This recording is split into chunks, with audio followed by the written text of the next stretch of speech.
Students, आज हम class 9th का सेल चैप्टर है the fundamental unit of life, इसके एमसीक्यू करने जा रहे हैं। तो ध्यान से आप सुनते जाइए क्योंकि एग्जाम की दृष्टि से बहुत महत्वपूर्ण है।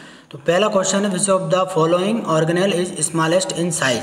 सबसे छोटे आकार का सेल ऑर्गेनेल कौन है? तो आंसर है इसका राइबोसोम। राइबोसोम सबसे छोटे आकार का सेल ऑर्गेनेल होता है। दूसरा क्वेश्चन है, which of the following organelle have double membrane.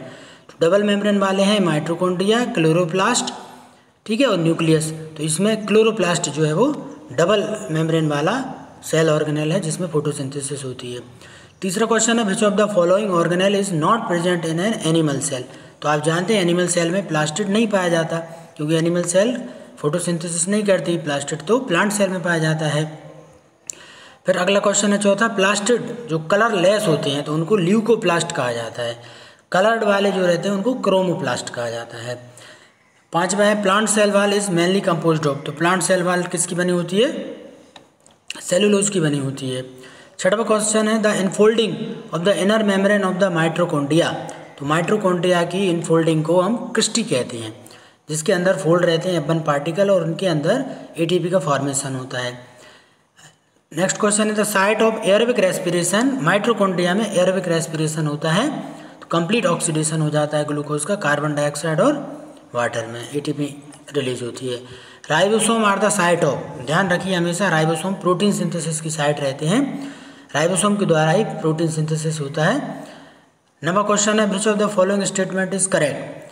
Question है, आंसर है prokaryotic cell are surrounded by cell membrane.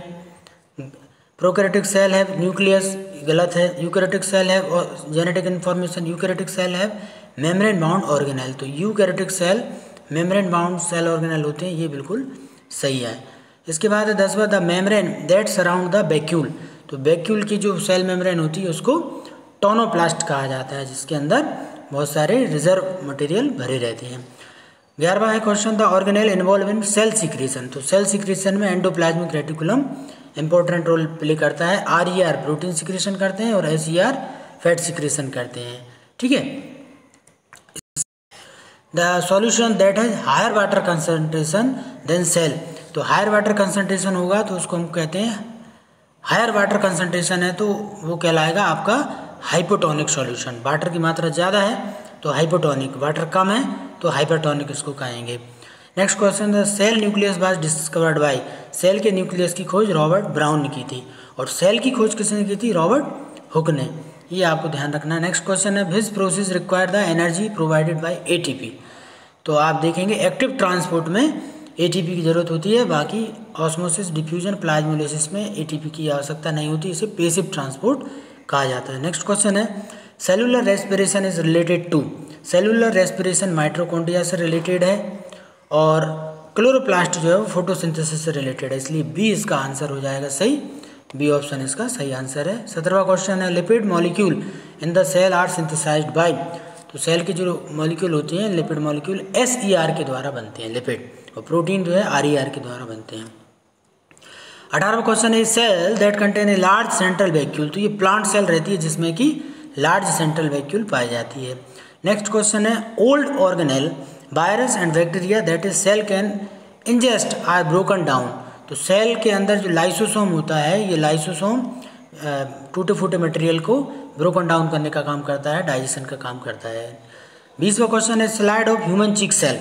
Human cheek cell में आप देखेंगे माइक्रोस्कोप में तो आपको प्लाज्मा मेम्ब्रेन दिखाई देती है क्योंकि ये एनिमल सेल है, सेल वॉल नहीं दिखाई देगी। माइटोकॉन्ड्रिया बहुत छोटे आकार के होते हैं, लाइसोसोम भी बहुत छोटे आकार के होते हैं, इसलिए केवल प्लाज्मा मेम्ब्रेन दिखाई देगी। नेक्स्ट क्वेश्चन है, cell X contain cell wall. तो सेल वॉल है निश्चित ये प्लांट है। लार्ज सेंट्रल वैक्यूल होता है, ये कन्फर्म हो जाता है कि ये प्लांट सेल ही है।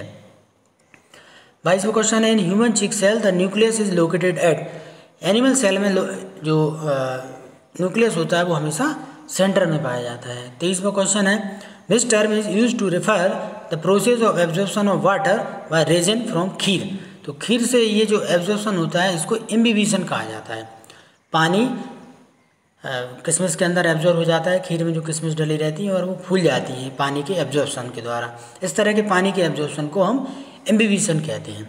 नेक्स्ट क्वेश्चन है 24, resin soaked A high concentration solution of sugar. Sugar में रखा, शुगर में रखने पर वो क्या हो जाएंगी, श्रिंक हो जाएंगी। क्यों? क्योंकि उनके अंदर का पानी पूरा का पूरा बाहर चला जाएगा, तो इसको एक्स ऑस्मोसिस कहते हैं, तो श्रिंक हो जाएंगी एक्स ऑस्मोसिस के कारण। 25वां क्वेश्चन है raisin are kept in water. पानी में रखा है, द वाटर मूव्स, तो पानी जो है अंदर जाएगा और उसके कारण क्या हो जाएगी, सेल स्वेल हो जाएगी। ठीक है, ये सेल क्या हो जाएगी, रेजिन जो है वो फूल जाएगी, स्वेल हो जाएगी।